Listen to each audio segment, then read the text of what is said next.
Olá, tudo bem, pessoal? Aqui, professor Marcos Melo, para a gente falar, como sempre, de vestibular, né? História do vestibular. Eu não sei se você já viu as demais, eu venho fazendo aí uma série delas e já vou agradecendo aí a presença de, né, todos vocês aí que estão conseguindo acompanhar aqui ao vivo. Então, olha, nós já falamos aqui sobre diversos temas, principalmente pensando na ótica do aluno, né? Então, eu fui reunindo aqui dúvidas que os alunos traziam, questões de 1, 2 anos, né, 3 anos no máximo, que é sempre o que eu recomendo aqui, para você dar uma olhadinha nos 3 últimos, né? Mas sempre é bom dar uma olhada na prova, como já disse, que você vai prestar. Geralmente, o aluno não presta para uma universidade só, então sempre é bom ele estar mesclando e vendo realmente todos os vestibulares e todo o conteúdo do ensino médio para, né, ter sucesso aí nessa empreitada. Você já viu as minhas outras lives, eu fiz algumas sugestões aí da Unicamp e foram bem sucedidas, não é? Houve uma incidência até grande ali de acertos e tal. Mas todas as discussões que existem na universidade, um dia acaba chegando nas provas, né? Isso se chama ruptura e permanência. Então, vamos parar para pensar no nome, certo? Eu sempre dou um pouquinho de teoria aqui para o aluno perceber onde nós estamos chegando, e logo em seguida eu trago uma questão, ou um exemplo concreto, para não ficar só na teoria. A gente, né, tentar sempre aliar teoria e prática. Então, veja, a ruptura, como eu estava dizendo, é um termo fácil, né, você entender. É quando se rompe alguma coisa, onde fica clara uma diferença. E permanência, né? Também o termo é bem fácil aí de perceber qual é o cerne da questão, né? O que vai permanecer. Apesar de né, de uma aparente ruptura, existe uma permanência. Olha, já vamos dar o exemplo concreto aqui, para avançar aqui um pouquinho. Aquela divisão que nós conhecemos, tradicional da história, tá? Ela é muitas vezes questionada, nós vamos falar sobre isso, mas vamos pensar, antiga, média, moderna, contemporânea. Todo mundo lembra do colégio, vamos lembrar aí dessa sequência. Então, antiga, média, moderna e contemporânea. O que eu brinco com os alunos, né? É como se você tivesse uma gaveta. Então, você abre lá a gavetinha chamada antiguidade. Você olha lá dentro e você vê o quê? A escravidão, né? Você estuda Grécia, Roma, e, né, todas as suas características e assim por diante. Aí depois fecha a gavetinha ali de antiguidade, abre a gaveta de Idade Média. Aí você vai ver lá o feudalismo, o papel da igreja e assim por diante. Então, o que acontece, né? Por que os historiadores dividiram a história assim, né? Melhor dizendo, porque houve uma ruptura, né? Então, como eu disse, na antiguidade era escravidão, inclusive, né, diga-se de passagem, por isso que eu falo muitas vezes criticada, porque pega mais o elemento econômico. Então, repetindo, na antiguidade, escravidão. Na Idade Média, a servidão, o feudalismo.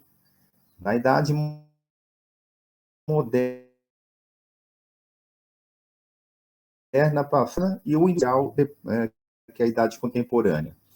Então, veja, é uma mudança aí, há uma ênfase, pelo menos, na ruptura. Tá? Então, ó, da escravidão para a servidão, da servidão, né, do feudalismo para o capitalismo. Então, são referências. O vestibular cobra isso? Cobra. Tá? Muitas vezes é cobrado, né, talvez até na maioria das vezes ainda. Mas é que eu falo sempre. Pessoal, aquelas que são mais tradicionais, aquelas questões mais tradicionais, muita gente acerta. E é interessante você acertar aquelas que nem todo mundo acerta. Aquela que é, como chama aqui, fora da curva. Porque se você acertar, você vai deixar muita gente para trás. Né? Então, como eu sempre falo aqui, né, é uma competição, concorrentes do que vagas, e por enquanto a gente, né, nossa preocupação é sempre essa, né, ir bem e melhor, né, porque vão entrar os melhores, eles que acertaram mais questões. Então, a gente tem que matar essas questões. Então, repetindo, cobra-se muito essa ruptura? Cobra-se bastante, tá? Vou dar também, como eu disse, exemplos concretos, mas é da transição. Quando você está saindo, por exemplo, da antiga para a média, tá? Ou saindo da média para a moderna, da moderna para a contemporânea, a gente chama de transição, certo? Então, é mais ou menos, eu brinco às vezes com os alunos, eu falo, olha, é como, né, a vida de uma pessoa. Então, você está lá, né, você tem as divisões da infância, da adolescência, fase adulta, e aí o adolescente, por exemplo, que é a grande maioria que assiste os vídeos, você está na fase da transição. Então, muitas vezes, você pode agir como uma criança e, às vezes, agir como um adulto.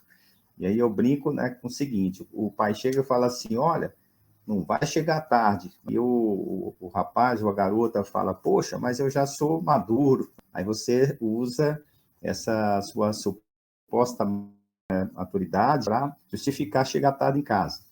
Aí fala, então, se você é adulto, dá para você já começar, por exemplo, a ter determinadas obrigações, sei lá, trabalhar, coisas do tipo, né? Aí você, não, mas eu sou, né, criança ainda. Então, com essa brincadeira aí, né, falando sério, né, é isso, a transição é aquele momento onde você está com um pé lá atrás e outro, vamos dizer assim, lá na frente. Então, na antiguidade, você tem, vou dar agora um exemplo concreto, da antiga para a média, você tem, como eu disse, não, tem o ano lá, né, 476, ou o ano que acabou a antiga e começou a média.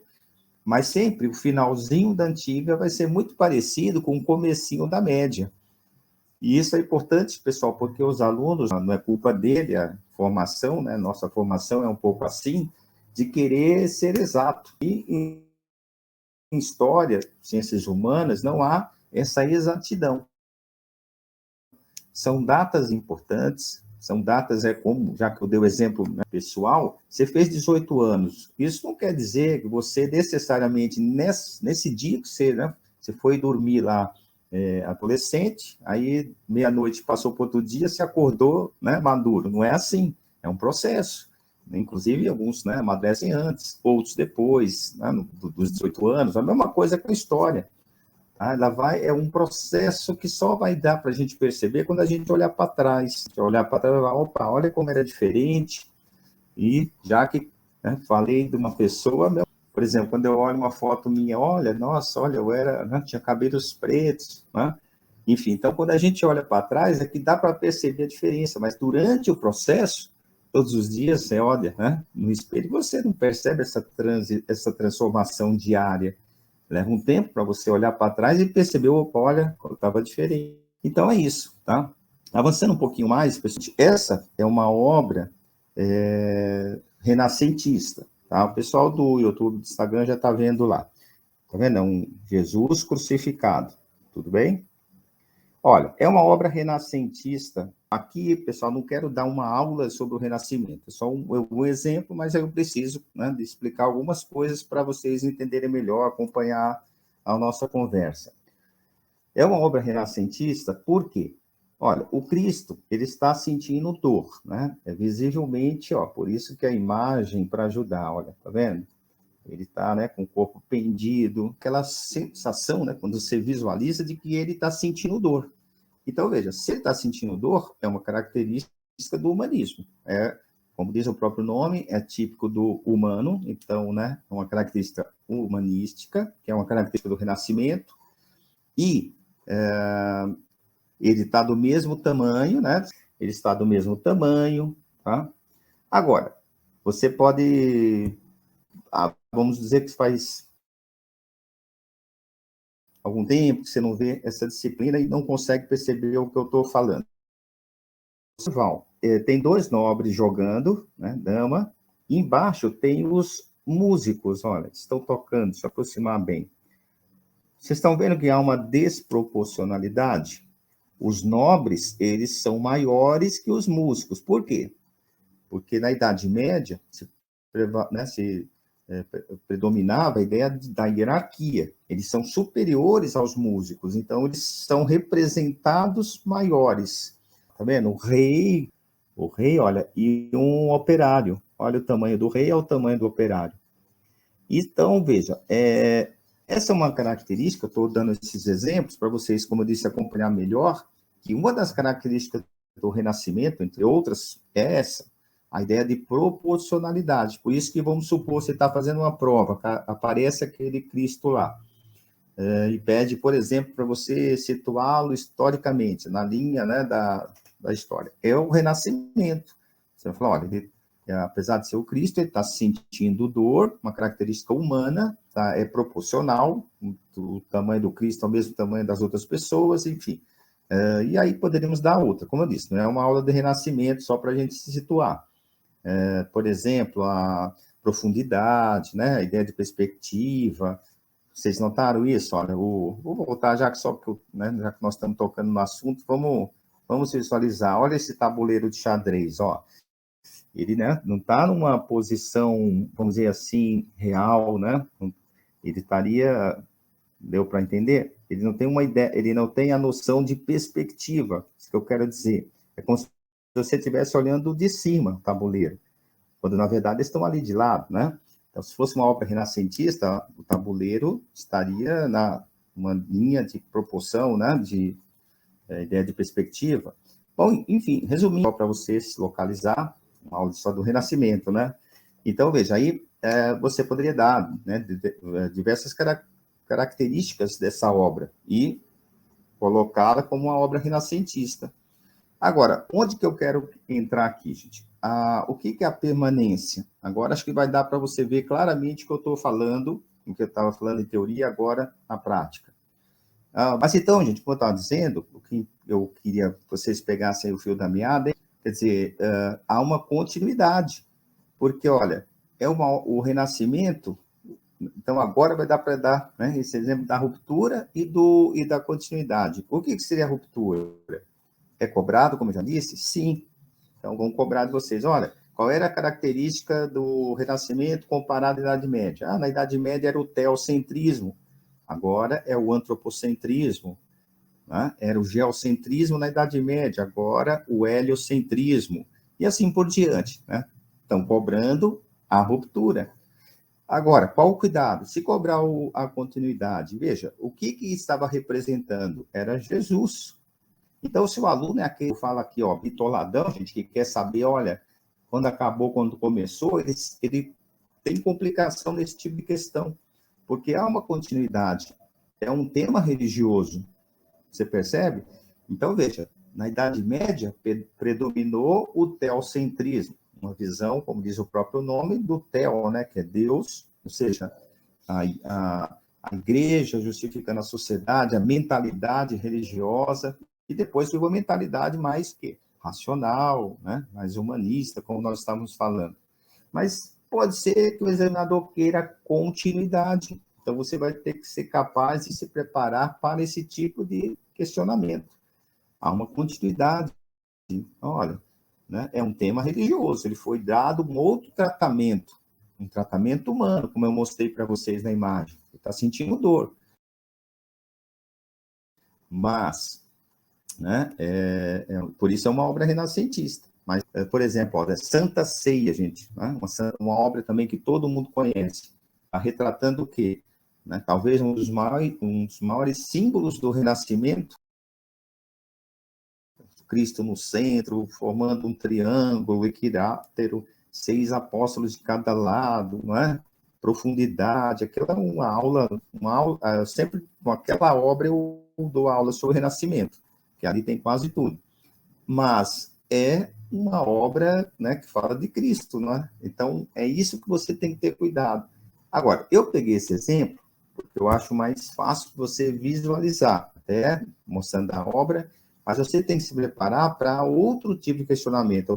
Olha, só para finalizar, nem talvez fosse tanto necessário, mas já que nós estamos aqui, olha, essa é uma obra, por exemplo, é um Cristo medieval, para vocês perceberem a diferença. Olha, ele não passa a ideia de sentir dor, é isso daí.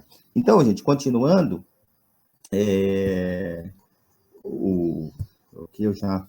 o que eu queria chegar? Olha, é uma questão que caiu há 2 anos atrás sobre na FUVEST, né? E pedia, aqui, eu vou ler rapidinho para vocês, tá? E também eu vou dar uma passada, gente, tá? Eu vou acelerar aqui para a gente ganhar tempo com outras discussões. Diz assim, ó, Assim se realizam no correr do século V a transformação do cristianismo de religião perseguida em religião de Estado. Ó, perseguida, agora é do Estado. A transformação de um Deus, né, rejeitado por um Deus oficial. E aí continua, os homens e as mulheres que vivem na Europa Ocidental passam em poucos decênios do culto de uma multiplicidade de deuses a um Deus único, né? Ou seja, do politeísmo para o monoteísmo. O que eles estão querendo saber? Olha só, identificar a motivação que levou o Império Romano a adotar o cristianismo como religião oficial. Como eu disse, aqui o objetivo não é resolver a questão. Isso aí eu já fiz em outro momento. Tem lá meus vídeos no meu canal, se você tiver interesse, eu vou discutir, eu levo 20 minutos discutindo essa questão. Aqui é meu objetivo, para exemplificar o que eu falei para você até agora. Então, veja, esse tópico A não é ainda a minha discussão de hoje. Mas eu estou aqui, vamos resolver, né? A gente tem que unir o útil ao agradável aqui, como eu sempre falo. Muita gente também está querendo aprender agora, começar, né? Dando os primeiros passos aí, querendo se preparar para o vestibular no final do ano. Então, ele também quer um pouquinho de conteúdo, a gente aproveita. Por que não, né? Então, olha, por que o imperador adotou o cristianismo? É o fim do cristianismo, né? Desculpa, o fim do Império Romano, é o Baixo Império Romano. Então, o Império Romano estava dando sinais de decadência, estava difícil de governar, e uma das motivações foi tentar, né, ganhar apoio popular, já que era uma religião que crescia. Então, aquela ideia, eu vou com a maioria. Né? Esse é um primeiro ponto. Óbvio que poderíamos pontuar outros, mas, como eu disse, vamos tentar ser mais pontual aqui nessa, né, resolução. Eu até brinco com os alunos, né? Eu falo assim, olha, ninguém estava pensando em Deus, mas quando a gente começa a distribuir a prova, aluno por aluno, né? O que eles falam? Ai, meu Deus do céu, né? Então, brincou com eles com essa situação. Ou, se vai fazer o vestibular, a mesma coisa, não está pensando em Deus. O cara chega lá com aquele pacote preto, lacrado, e começa a abrir lá, ou começa a rezar, não é? Quem é religioso, ai, meu Deus do céu, começa a se benzer. Então, eu brinco um pouco com eles com essa situação. Então, você pensar o fim do império, porque veja só, que, entre outras coisas, o imperador, ele governava por quê? Porque atribuía-se a ele uma origem divina. E ao aceitar, né, oficializar, legalizar e depois oficializar o cristianismo, ele teve que abrir mão dessa, né, primazia, né, dessa situação de ser também venerado como um Deus, porque agora só tem um Deus e não é ele. Então, olha, quem abriria mão disso só numa situação de crise? Mas olha, estendi muito aqui. Eu quero a B, gente. A B é que interessa para a gente, para o assunto que eu pontuei hoje. Apontar 2 exemplos de incorporação de elementos do paganismo às práticas devocionais cristãs, na passagem da antiguidade para a média. Aí você percebeu? Você está acompanhando direitinho aí, eu sei que está. Você sabe, olha, 2 exemplos da incorporação do elemento, vou ler de novo, do paganismo às práticas cristãs. Olha uma continuidade, uma permanência que eu relatei. Então, aqui, o que você poderia citar, por exemplo? Eu vou pegar 2 para a gente ir mais rápido. 25 de dezembro, Natal, né? Uma data que, obviamente, todos conhecemos, né, no Ocidente, e é a data que se diz nascimento de Jesus. Só que no dia 25 de dezembro, no Império Romano, era festejado já como a chamada Saturnália. Era uma das principais festas dos romanos, que era comemorado no dia 25 de dezembro. Outra coisa, o cristianismo só foi legalizado 400 e poucos anos depois, porque, veja, Cristo nasceu, foi crucificado, segundo a tradição cristã, com 33. Você pegar, olha, ele foi oficializado em 391. Percebe? Olha a diferença. É como se um acontecimento, pessoal, só para a gente ter um tempo de noção de tempo melhor. É como um episódio que acontecesse no Brasil em 1600 e alguma coisa, eu não fiz a conta aqui certinha, mas é fácil de fazer, 1600 e pouco, e hoje aquele episódio lá de 1600 tivesse sido oficializado. Percebe? Então, não há essa clareza né, desse dia do nascimento de Jesus. É isso que eu quero dizer. Então, é um elemento do paganismo que está, né, como pede aqui, incorporado à prática cristã. No dia 25, comemorar, né, e se apropriar dela como o nascimento de Cristo. E a outra são, na igreja principalmente católica, que ela justamente aqui não existia, né? As igrejas protestantes só vão surgir lá no final da Idade Média, você sabe disso. Começo da moderna, diga-se de passagem, 1517, tá? Ou seja, já dentro do que a gente chama de Idade Moderna, com Lutero. Então, durante toda a Idade Média, predomina o catolicismo, que era, entre outras características, a religião que admitia os santos. Inclusive, tem santo para cada dia. Os mais antigos davam nome, inclusive, nos filhos assim, né? Hoje é dia de Santo Antônio, vai se chamar Antônio. É dia de São Pedro, vai se chamar Pedro, só para falar dos mais famosos. Mas todos os dias tem o Santo Expedito, tem, né? Tem vários santos. Então, isso seria como pede aqui, um elemento do paganismo, porque no paganismo existiam vários deuses. E, né, na mentalidade das pessoas, esses santos vão, né, de certa forma, cumprir aquele papel da época do politeísmo, né, em vários deuses. Inclusive, foi uma das críticas que Lutero fez quando promoveu a reforma. Né, dizia, não, a Igreja Católica está, né, indo, né, para o politeísmo, com vários santos, enfim. Então, vocês perceberam, gente, para não prolongar muito nossa conversa aqui, que na verdade eu já meio prolonguei, né? Quer dizer, a gente acabou respondendo questões que, né, como disse, para não deixar quem está, principalmente quem está fazendo vestibular muito aqui, né, fica ansioso, e a gente tem que atender aí os dois lados. Mas eu queria, principalmente, resolver essa B de bola aí, né? Depois, se você quiser procurar, se estiver fazendo vestibular, é fácil, você pega qualquer trechinho aqui, né, nos sites de busca e acha a questão, tá? A FUVEST de 1 ano, 2 anos atrás no máximo, tá? Então, veja, vocês perceberam? Eu peguei o exemplo do Renascimento, que é aquele mais fácil de você até visualizar, né? Porque tem o recurso das artes plásticas. Mas pode ser cobrado, gente, como foi aqui na religião, pode ser cobrado, por exemplo, no continuidade, por exemplo, da escravidão até os dias atuais no Brasil, né? Quer dizer, nós tivemos aí 400 anos quase de escravidão, então temos na nossa sociedade elementos que permaneceram, certo? O racismo é um deles, né? Mas, enfim, não vamos entrar aqui, como disse, tem uma aula específica sobre esse assunto. E aí, pessoal, só como disse, para não passar, né, sem referência ao item C, era para indicar características do cesaropapismo, tá? Aí eu aproveito, né, já que aqui o meu universo são alunos que estão querendo entrar na universidade, o cesaropapismo, eu também uso um recurso aqui,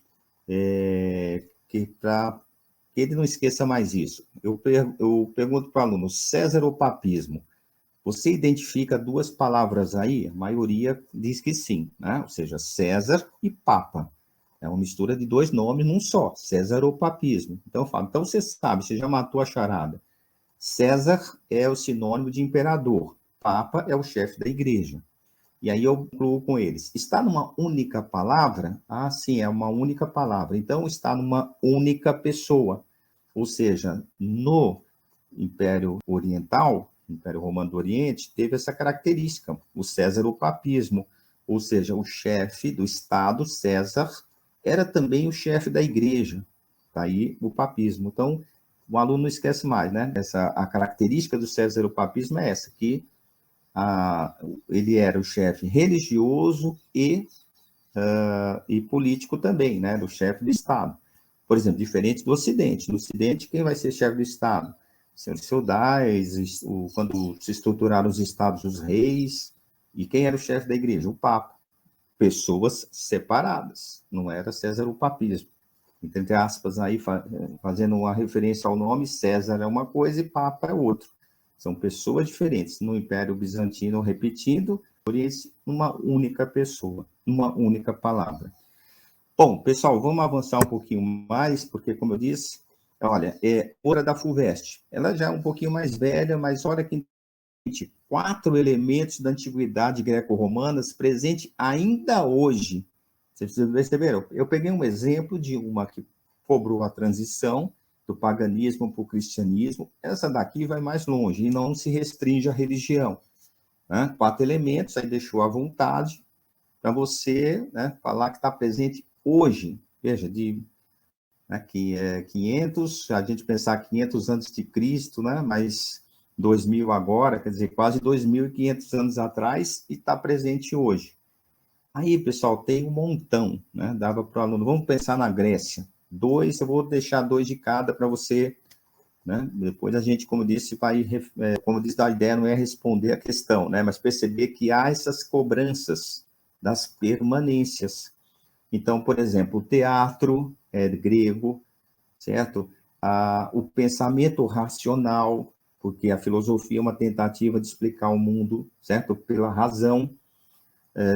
Você poderia colocar, por exemplo, a democracia, tudo bem, deixa claro, quando você colocar, já que era uma questão dissertativa, que era muito diferente da de hoje, mas o conceito, a ideia, tá? Porque, ó, vamos comparar com o faraó do Egito. O faraó do Egito era venerado como um deus, né, era a encarnação de Deus vivo. Os gregos não. Olha, hoje eu estou no poder, amanhã está você. Né? Olha só, quebrou essa, né, referência de divindade. Então, a democracia, por exemplo, né, já falamos 3. Se for para Roma, se você está prestando, por exemplo, para direito, não pode esquecer isso. Olha, os termos, né, principalmente em direito, são muitos termos em latim, habeas corpus, certo? Se a gente pegar um exemplo aqui da religião, já que nós falamos hoje, Corpus Christi, então a língua, né? Então o latim, que deu origem ao português, poderíamos falar do direito, né? Aí já mata 2 coelhos com um tiro só, né?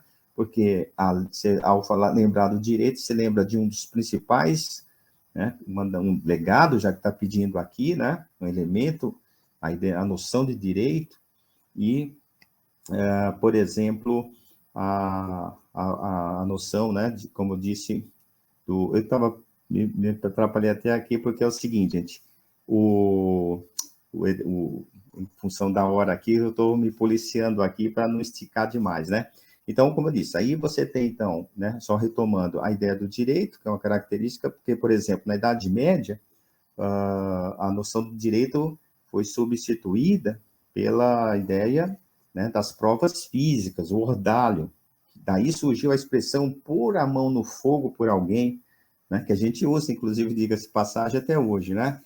Eu não ponho a mão no fogo por fulano, ou põe, né? Então, quando o indivíduo, só para você perceber a diferença do direito, né, para a ideia da tradição, era uma dessas, né? Um dos bárbaros lá, dos povos bárbaros, tinham isso. Ia provar que o outro era inocente. Não, olha, eu ponho a mão no fogo, né?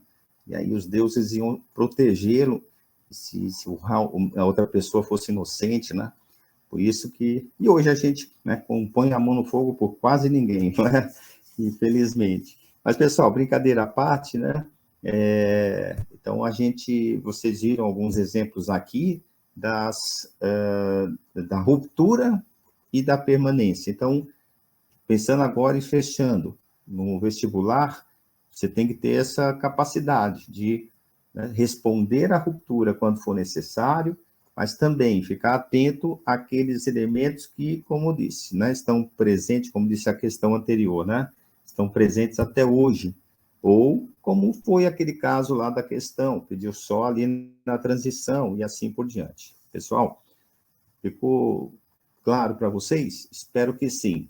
Olha, amanhã nós vamos falar de efemeridades, ou seja, aquelas datas que chama-se efeméride, né? Melhor dizendo, e que são aquelas datas que fazem aniversário. Eu já falei um pouquinho, mas eu queria dar alguns outros exemplos, porque faltou, por exemplo, eu falei da Semana de Arte de 22, que, né, caiu na Unicamp, caiu na Unesp, hoje eu não sei, né? Vai ter a FUVEST agora. Falei para ter cuidado com a queda do Muro de Berlim, 30 anos, na verdade, né? Seria crise do socialismo, mas, enfim, é o mesmo, simbolicamente, está fazendo 30 anos, e a independência do Brasil. A independência do Brasil, 200 anos, 1822. Então, são as efemérides que podem aparecer nas provas, legal? Pessoal, agradeço aí a presença de todos e em breve estaremos aqui para um novo papo aqui, beleza? Obrigado e até a próxima.